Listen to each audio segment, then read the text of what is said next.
معاویہ رضی اللہ تعالی عنہ کی مرویات سے ہے کہ اللہ تعالیٰ جل شانہ جس کی بہتری کا ارادہ کرتا ہے اس کو دین میں سمجھ عطا کر دیتا ہے، اس کو دین میں فقاہت نصیب کر دیتا ہے۔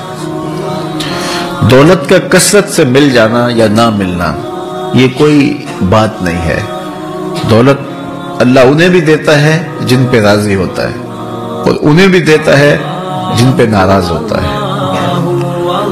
قارون کو دولت دی، فرعون کو دولت دی، بادشاہت بھی دی، حامان ہے، شداد ہے، شدید ہے، کتنے کتنے دولت مند اور تخت و تاج کے مالک گزرے، اللہ ان پہ راضی نہیں تھا، لیکن ان کو بھی دولت دی جن پہ راضی تھا۔ حضرت عثمان غنی کو دولت عطا کی، حضرت عبد الرحمن ابن عوف رضی اللہ تعالیٰ عنہ کو صحابہ میں سب سے زیادہ دولت مند حضرت عبد الرحمن ابن عوف تھے، ان کو بھی دولت عطا کی، اور بھی لوگوں کو، حضرت سلیمان کو پیغمبری بھی دی، دولت بھی دی، بادشاہت بھی دی۔ تو دولت وہ اسے بھی دیتا ہے جس پہ راضی ہوتا ہے، اور دولت اسے بھی دیتا ہے جس سے راضی نہیں بھی ہوتا، لیکن فقاہت فی الدین، دین کی سمجھ صرف اسے دیتا ہے جس پہ راضی ہوتا ہے۔ تو جس کو دین کا فہم دے دیا گیا، دین کی سمجھ دے دی گئی، اللہ تعالیٰ اس پہ راضی ہے۔ جس کی بھلائی چاہتا ہے، جس کی بہتری چاہتا ہے، اس کو اللہ تعالیٰ جل شانہ دولت دین دے دیتا ہے اور دین کی سمجھ عطا کر دیتا ہے۔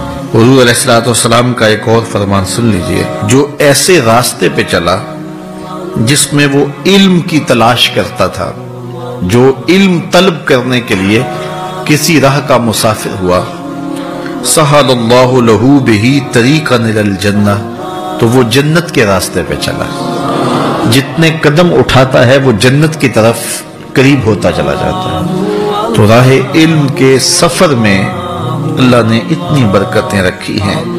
حضرت سلیمان علیہ السلام کو اللہ نے اختیار دیا، یا دولت لے لو، یا بادشاہت لے لو، یا پھر علم لے لو، ان تین چیزوں میں اللہ نے ان کو ایک چیز اختیار کرنے کا اختیار دیا، یا دولت لے لو، یا بادشاہت لے لو، یا علم لے لو۔ انہوں نے کہا مالک مجھے علم دے دے۔ کہا اچھا تو نے علم کو اختیار کیا، دولت اور بادشاہت اس کے صدقے دے دی۔ ایک زمانے میں ایک ملک نے دوسرے ملک پر قبضہ کر لیا، تو جو بادشاہ وقت تھا اس کو گرفتار کر لیا۔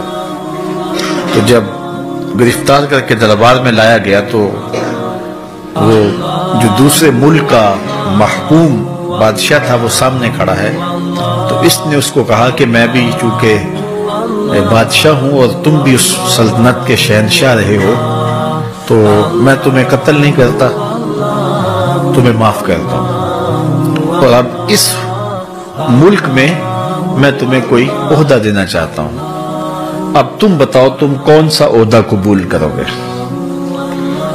اب ہمارے حکمران ہوتے ہیں وہ کہتے ہیں وزیر خزانہ لگا دو، لیکن اس نے کہا مجھے معلم لگا دو، مجھے ٹیچر لگا دو۔ تو وہ بادشاہ ہنس پڑا، کہنے لگا پھر دوبارہ بادشاہی چاہتے ہو؟ تو یہ بادشاہی ہے، یہ شہنشاہی ہے۔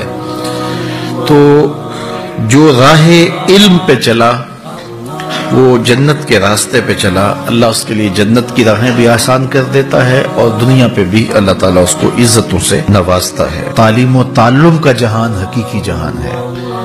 تو باقاعدہ 8 سال کا کورس کرے یہ تو ہر شخص کے لیے ممکن نہیں ہے، لیکن سب کے اوپر لازم ہے کہ وہ ضروریات دین سیکھے، ان میں نماز، روزہ، حج، زکوٰۃ، اگر کاروبار کرتا ہے تو کاروبار کے مسائل، اسی طرح جو ہے وہ کفر، اسلام، بنیادی عقائد، یہ وہ چیزیں ہیں جو ہر ایک شخص کے اوپر جو ہے وہ سیکھنی واجب ہیں۔